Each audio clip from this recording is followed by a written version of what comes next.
Welcome guys, and today I'm going to show you how you can fix Battlefield 6 crashing. So just go to your Steam, click Properties, and what you'll need to do is go right here to install the files, click on Verify of game files, so verify it and make sure everything is right with the game. Right here, click on Browse and open the files right here, and where it says Battlefield 6, right click it.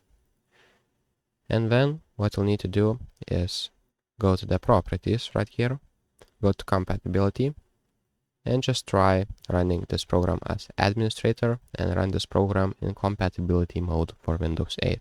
Click apply and OK. And after that, make sure the same thing you do on this anti-cheat game service launcher. And that should work.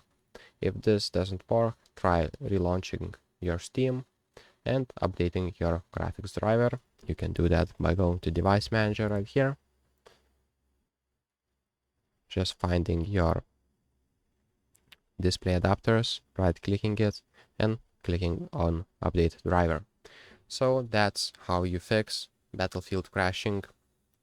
So see you in the next one.